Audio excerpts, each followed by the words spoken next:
بسم الله الرحمن الرحیم. سلام او احترامات دې ورسیږي. یو ځل بیا هم تاسو قدرمن لیدونکو ته هیلهمند یم تاسو ټول جوړ او روغ اوسئ او د روغتیا جامې پر خپل تنو باندې ولرئ. بیا هم زده کوونکو خپل درس پیلوو او زموږ مبحث بیا هم د 11 ټولګي د احصایې آخري عنوان ده چې په دې ډول کې غواړو بحث وکړو. تاسې په تېره ویډیو کې زده کوونکو همبستګي او ضریب همبستګي یا هم پیوستون او د پیوستون ضریب ولوستو چې یو لړ زده کوونکو مهمه رابطه یې درلوده او یوه لړه اوږده محاسبه یې هم درلوده. تاسو ته ما وویل په هغې نښې کې سره د دې چې تاسو هغه مثال چې ما کار کو دې ته ورته مثالونو محاسبه کاروئ، ورسره زده کوونکو رابطه یې کاروئ. امکان لري کانکور په ازموینه کې چون وختګیره ده هیڅ داسې مثال ورته رانشي، خو تاسو ته د څلور ځوابونو څخه باید داسې ځواب تاسو زده وي تر څو وکولی شئ د ضریب همبستګي یا همبستګي چې په آر باندې مو ښودله رابطه یې تشخیص کړی شئ. نن بیا هم زده کوونکو یو مبحث ادامه لري ضریب همبستګي ته یا هم د پیوستون ضریب ته، خو موږ د میلان د خطي میلان معادله یا هم د ریګریسیون معادلې په نوم یې یادوو چې په دې نښې کې اشاره ورته کوو، قیمتونه پیدا کوو او همدې ترتیب باندې بیا هم موږ اړ یو د څه شي معادلې ته؟ د ضریب همبستګي رابطې ته. قدرمن لیدونکو په دې نښې کې موږ د خطي میلان معادله یا هم د ریګریسیون معادلې لپاره وایو چې د ریګریسیون معادله مساوي کیږي وای مساوي کیږي په دې نښې کې ax مثبت b. ax مثبت b زده کوونکو یو هغه روابطو څخه ده چې تاسې په مایل کې هم ویلې ده او د مایل د لاسته راوړلو لپاره تاسو د x ضریب اخیستو او مایل نوم مو پرې ټاکه. عین شی زده کوونکو په دې نښې کې بیا هم ویلي دي په دې نښې کې چې دغه د ریګریسیون د خط مایل په څه شي باندې ښودل کیږي؟ په a باندې ښودل کیږي او موږ وایو چې a دا د ریګریسیون معادله ده.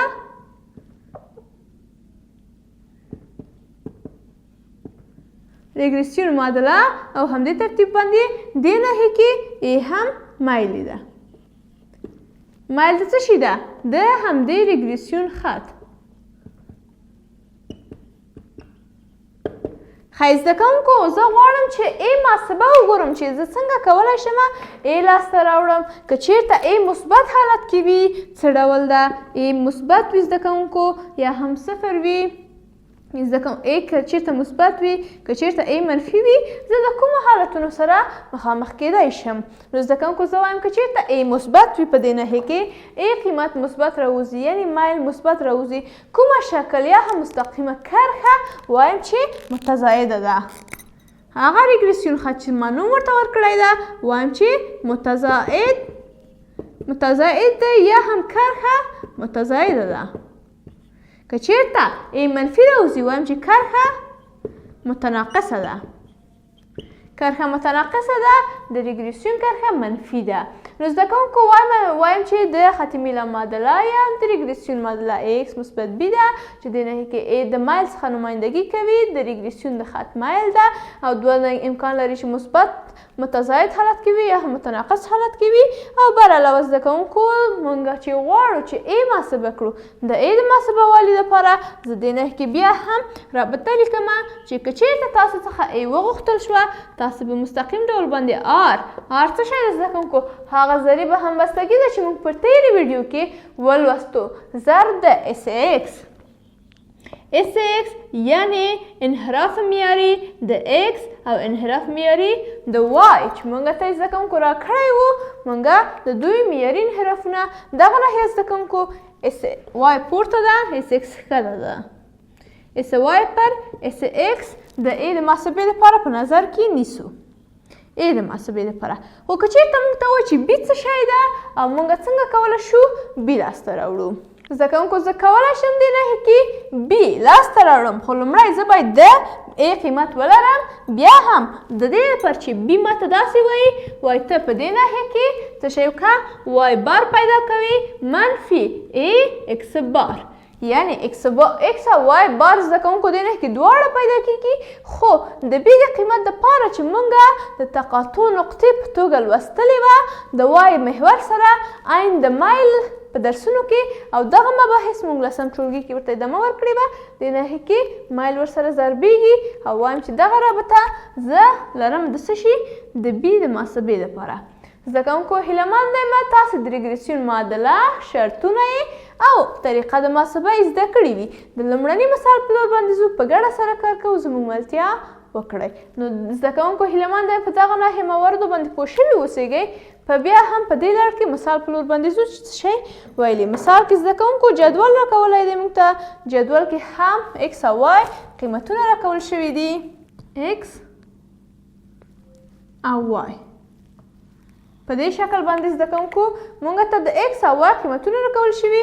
x قیمت اخلي 1 2 3 4 5.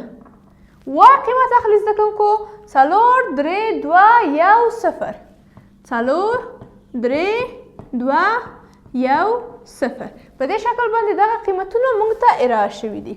زه زده کوونکو په دې لړ کې غواړم موږ ته ویلي دغه دوه متحوله جامعه ده، بارې چې دوه متحولو لپاره دوه قیمتونه ورکول شوي دي و دغه په نظر کې ونیسئ او د معادلې ریګریسیون یې تشکیل کړئ، یعنې دغه معادله او همدې ترتیب باندې یو بي محاسبه کړئ ورته. زه دې ناحیې کې زده کوونکو لومړی څه شی پیدا کوم؟ مجموعه د اکسونو پیدا کوم. مجموعه د اکسونو یا هم اکس بار پیدا کوم. د اکس بار د پیدا کولو لپاره x بار مساوي کیږي. زه غواړم مجموعه د څه شي پیدا کړم؟ مجموعه یا هم سیګما د اکسونو xi تقسیم پر n مساوي شي. دې ناحیې کې زده کوونکو دغه مقدار زده کوونکو جمع کوو 15 او 4 کېږي 9 او 3 کېږي 12 او 2 14 یو 15 پر 5 15 پر 5 باندې تقسیم دې ناحیې کې 3 کېږي. همدې ترتیب باندې وای بار هم غواړم محاسبه کړم چې مجموعه د وایونو yi پر n باندې دې ناحیې کې راځئ. څو دانې قیمته دي؟ 4 3 2 9 یو 10 کېږي. 10 تقسیم د 15 وایم چې دغه ناحیه یو 15 3 15 یو 15 2 15 دې ناحیې کې وای بار یې 2 کېږي. نو زده کوونکو موږ په دې ترتیب سره پیدا کړ. موږ ته دې ناحیې کې صرف قدرمن لیدونکو دې ناحیې کې موږ ته ویلي دي وای اس x او همدې ترتیب باندې اس مربع x دې ناحیې کې مساوي کېږي له څو سره؟ جذر 2 سره. اصلا واریان څه زده کوونکو نه، بلکې موږ غواړو انحراف معیاري د x پیدا کړی دې ناحیې کې جذر 2 یا هم جذر 2 مساوي د دې ناحیې کې د څو سره؟ 1.4 سره. همدې ترتیب باندې اس واي پیدا کړی ده چې مساوي کېږي اس واي موږ چې غواړو بیا هم جذر 2 یا هم 1.4 موږ اس ایکس او اس واي پیدا کړي. زده کوونکو دې ناحیې کې مجموعه د اکس او واي راځي پیدا کړو. مجموعه د اکس او واي یعنې مساوي کېږي x قیمتونه ضرب د y قیمتونو کوو. 1 ضرب د 4 کېږي دې ناحیې کې 1 ضرب د 4 2 3 شپږ کېږي. مستقیم ډول باندې زده کوونکو جمع کوو هم